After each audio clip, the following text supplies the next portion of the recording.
I love the superhero genre. For a guy like me who used to get the crap kicked out of him at school on a bi-daily basis, it was really nice to pick up a comic book and escape into a world where the bad guys lost and the good guys won.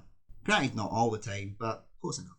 Sometimes you would get tales where you would see alternate realities. Usually it would last a few issues, and these would give you a great insight into different versions of characters you knew and loved. It was fascinating to me how one choice could have such drastic consequences.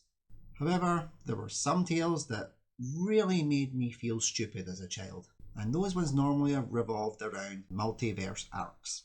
As such, I am not a fan of them, and here's why.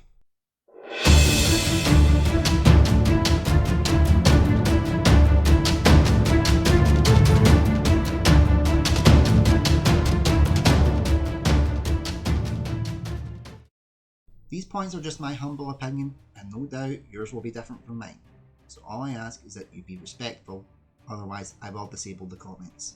Also, this will include spoilers for several films and possible TV shows, so you have been warned going forward. Let's dive in. Number 1. It's too confusing. If anybody's watched any of my content, they know I love a good tangent, so let's start with one right off the bat. As well as being a superhero fan, I am also a massive Star Trek fan. And one thing that I used to love about the Star Trek series was when you had the mirror universe stories. This universe was about the Terran Empire, which was basically a douchebag version of the Federation. They were obsessed with war, conquering and enslaving worlds, and just generally being dicks. The stories always intrigued me, especially because I was an aspiring actor at the time. Actors love playing bad guys because it gives them an opportunity to be someone they're not and really flex those dramatic muscles. As I mentioned previously, as a fan, you got to see your characters in a completely different light. And because they were one-off episodes, they didn't affect the overall plot going forward, unless you watched the first series of Star Trek Discovery. It was great though to get a glimpse into a mirror universe without it really affecting your main timeline. The best part from my single track brain was that it stuck with one mirror universe, and that was it. We had a good universe, we had a bad universe. This is where the superhero genre for me is at a disadvantage to Star Trek. There are so many differing timelines and multiverses, it's hard to keep up. You've got different Earth numbers, you've got different crossover events, you just lose track. Looking at DC Comics alone, you had the Golden Age, the Silver Age, the New 52, and a plethora of other ones that I'm sure I've missed. But that backs up my point. Look at the Marvel Universe. It's got the MCU, their TV series, the Spider-Verse with Sony, Fox's X-Men and Fantastic Four universes, and the Marvel Netflix shows. Trying to keep up with all these different timelines, universes, and where they fit into the grand scheme of the overall master plan, it makes my brain explode. Even in the Arrowverse, when my wife and I were first living together, I wanted to get her involved in something that I was passionate about, which was the superhero genre. She didn't want to watch Arrow first, she wanted to watch The Flash. I can see all you nerds out there with me, you know what's coming. I would have to explain different characters that would come over in crossover episodes, what shows they were on, how they linked to the characters on The Flash, what Earths these characters were from. You can imagine the headaches that me and my wife had, right? And that brings me to my next point. Number 2. It's too costly in terms of time and money. Going down a multiversal road takes so much time to pull off, and that's the ones that have got it as their grand plan.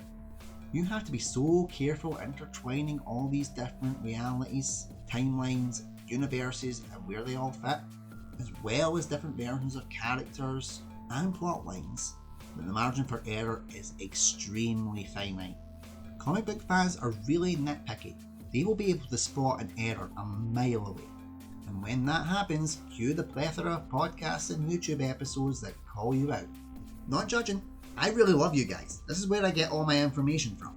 When this happens, however, it quickly leads to movies being torn apart at the box office and any chances of a shared universe crumbling before they've even begun. Anyone remember Tom Cruise's The Mummy? Superhero media has become less about building solid, coherent stories where you can switch off from everyday life, and more of a multimedia quiz where you have to try and prove that you're number one with all of your knowledge and facts. You need to try and spot how many teasers there are, how many Easter eggs you've found, and all the fan person deep cuts that you can get.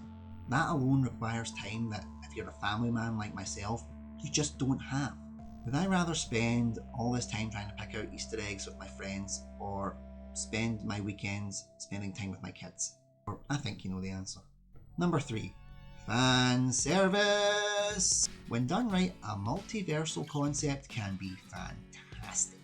Look at Spider-Man No Way Home. This was a film that was trying to connect 3 versions of Spider-Man that spanned over 20 years. However, with the correct storyline, using characters from these universes as secondary characters to move the plot forward rather than just cameo fan fodder, and helping it correct the mistakes that Sony had made in their previous movies, we had a film that was much better than it had any right to be, and it grossed $1 billion at the box office. However, then they bring out Doctor Strange and the Multiverse of Madness, and the multiverse characters are used as cannon fodder to be killed by Scarlet Witch, used and abused for fan service, and ultimately exacerbated the whole story. I was a big fan of the first Doctor Strange movie, particularly the way they were setting up Strange's rivalry with his fellow sorcerer, Baron Mordo. I'm a sucker for a good friends becomes enemies arc. What can I say? That is the Doctor Strange film that I wanted to see. But nope. Fan service! They bait and switched us. This isn't exclusive to Marvel. The Arrowverse has been doing the same fan service shouts for years now.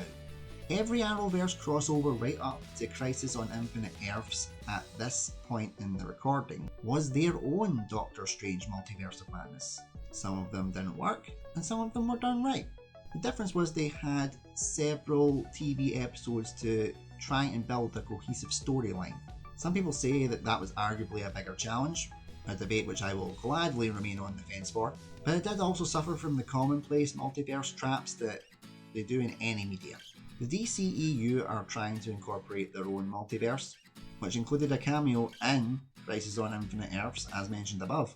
However, in true DCEU style, it is being rushed into production, and it's already riddled with problems behind the screens. It's also filling fans with the same fear and dread that they had with the Justice League. Maybe there's a chance that they can pull a Snyder Cut and surprise us all, but I will once again remain on the fence with that. Number 4. It escalates superhero fatigue. Superhero fatigue has been on the cards for decades now, especially in the film and TV media perspective. There's a boom, and then eventually there's a bust. Comic books have survived for decades longer than they were supposed to because TV and film gave it a much needed shot in the arm. We had Christopher Reeves' Superman, we had Tim Burton's Batman, we had the X-Men and Sam Raimi Spider-Man films, and then we had the MCU and the DCEU. These films will continue to give comics the shot in the arm that it needs, because sometimes they can convert a casual fan into a die-hard fan, and in turn they'll invest more money to find out more on the content. The early movies not only connected with die-hard fans, but also the normies that the film and TV media market is based on. The moviegoer that doesn't really appreciate highbrow cinema because they don't like to be talked down to, but they also don't want to go to a film like Minions and be bored out their tits because of their kids. Superhero films give the average viewer a chance to unwind from their day-to-day life, enjoy a movie with their children that they can engage with, and actually discuss with them afterwards. But when you start getting into multiverse territory where you have to trawl through decades of films, TV series, and comic book lore stretching back all the way to the 50s, just to understand an Easter egg, teaser, or a cameo, there's only so much lore that you can take. When the first Avengers post-credits scene dropped, where it teased Thanos, no one had a clue who he was. Never mind who the flip Harry Styles is trying to play in Eternals. We are no longer in the endgame. We are balls deep into superhero lore where content creators such as Dan Harmon and Jeremy Jahns, who I have the utmost respect for, are even struggling trying to keep up. So if those content creators are struggling, what chance does a guy like me have? I will continue to listen to content creators give reviews, analysis, and spoiler opinions because I want to try and be kept up to date. And maybe I'll deep dive into the multiverse once this phase of Marvel's cinematic journey is complete, or at least far enough down the line where I can get a definitive watch order. But right now, I really need to focus on my family and building my media empire. I'm Super, I'm Ginge, and I'm out of here. Bye!